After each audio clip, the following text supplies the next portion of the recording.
पर लेकिन स्टार्टअप की जब आपने बात करी, मैं एंटरप्रेन्योर्स के लिए बहुत काम कर रहा हूँ और एमएसएमईज़ के लिए काम कर रहा हूँ और इस इकोसिस्टम के बहुत नज़दीक रहा हूँ।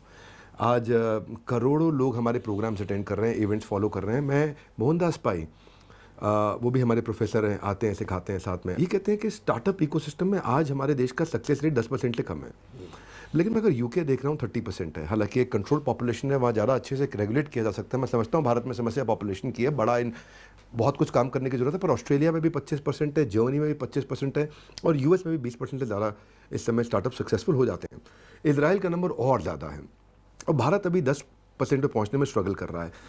तो अब क्योंकि आपसे मैं कुछ ना कुछ सोल्यूशन ज़रूर एक्सपेक्ट करूंगा कि आप इसको कैसे देखते हैं, क्या सुझाव देते हैं कि ये नंबर्स कैसे इंप्रूव करें। विवेक जी, बहुत ही एलिमेंट्री है ये इसका लॉजिक। क्यों ऐसा है? भारत अभी भी $2,500 पर कैपिटा इकोनॉमी है। We are aspiring of course to be much bigger. ऐसे में स्वाभाविक रूप से कई सारे हमारी पॉपुलेशन भी इन सबसे कई गुना ज़्यादा है।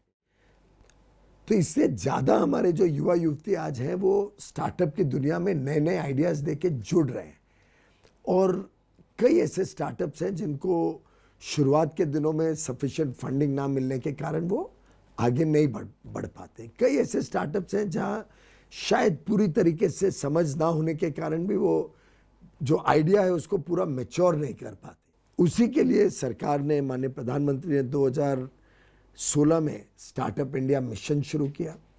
आपको ध्यान होगा उस समय स्टार्टअप सिर्फ देश में 450 थे 2016 में, जनवरी 16 में, और आज 7.5 साल बाद हमने 1 लाख स्टार्टअप्स क्रॉस कर लिए।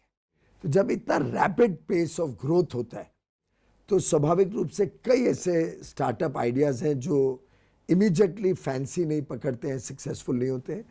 उसके बावजूद हम सीड कैपिटल फंड हो, इंक्यूबेटर्स हो, अटल टिंकरिंग लैब्स हो, अलग अलग माध्यम से कोशिश कर रहे हैं कि ज़्यादा से ज़्यादा स्टार्टअप्स को सपोर्ट करें। अभी जैसे आपने बताया कि जब इतने बड़े देश में कुछ एग्जीक्यूशन, अगले क्वेश्चन पे आ रहा हूँ मैं, एग्जीक्यूशन कैपेबिलिटी को समझना ज़रूरी है। आज यूपीआई में आपने कई जगह चर्चा किया, अपॉर्चुनिटी चैलेंजेस हम दोनों देख रहे हैं। 2014 में शायद 127 करोड़ की ट्रांजैक्शन हुई थी और अब 12,735 करोड़ की ट्रांजैक्शन हुई है पिछले साल।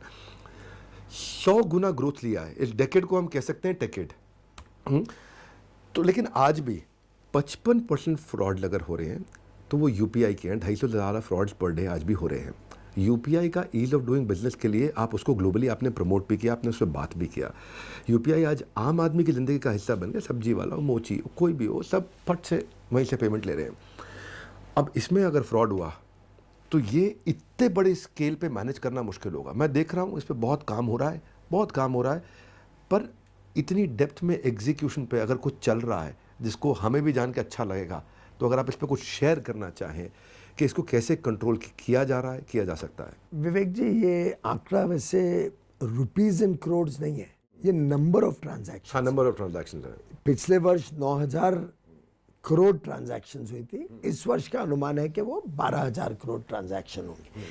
तो आपने जरा एक बार सोचना चाहिए कि आपने जो आंकड़ा लिया उसको आप जक्सटापोज करिए 12,000 करोड़ ट्रांजैक्शंस के साथ, तो आपको ध्यान में आएगा कि इतना छोटा परसेंटेज है। नहीं, आप कैलकुलेट ही नहीं कर पाओगे।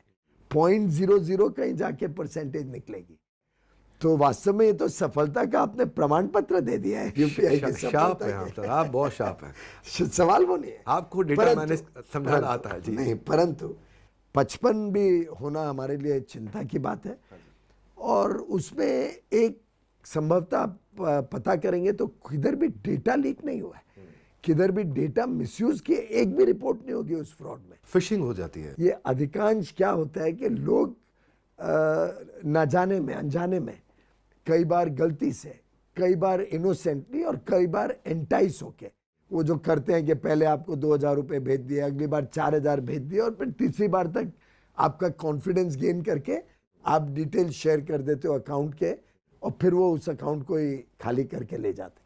तो दुर्भाग्य से ये अधिकांश चीज़ें जो हुई हैं वो थोड़ा अवेयरनेस कम के कारण या लाभ या लोभ के कारण कि हमें गलत फहमी हो जाती है उनको कि हमें कुछ मिल रहा है, जबकि 80 में वो निकल जाते हैं, जो जमतारा वगैरह में आपने सुना होगा पहले बहुत होता था। तो इसके लिए भी सरकार बहुत कड़े कदम उठा रही है। जमतारा लगभग अब मुक्त हुआ है इस चीज़ से, मैंने सुना है काफ़ी सख्त वहाँ पे कार्रवाई हुई है। अब हाल में पीछे कोई और एक जगह इमर्ज कर रही थी, तो सरकार को जहाँ जहाँ पे जानकारी मिलती है हम उस पर फिर कड़ी कार्रवाई करते हैं। पीयूष सर, आप एक नेता ही नहीं, आप एक एंटरप्रेन्योर की तरह काम करते हैं और मैं कहना चाहता हूं कि आप जनता को जानते हैं, आप उनके हार्डवर्क को एक्नॉलेज करते हैं, आप टीम्स को इंस्पायर करते हैं और इसीलिए हर फैसले में सबसे ऊपर आप अपनी टीम्स को, अपनी जनता को मानते हैं। इसी तरह भारत को बड़ा भारत बनाने के लिए, भारत में इतना सारा योगदान देने के लिए, इस मंच पर आने के लिए, इसकी गरिमा को बढ़ाने के लिए हृदय की गहराई से आपका प्रेमपूर्वक बहुत बहुत धन्यवाद। आपसे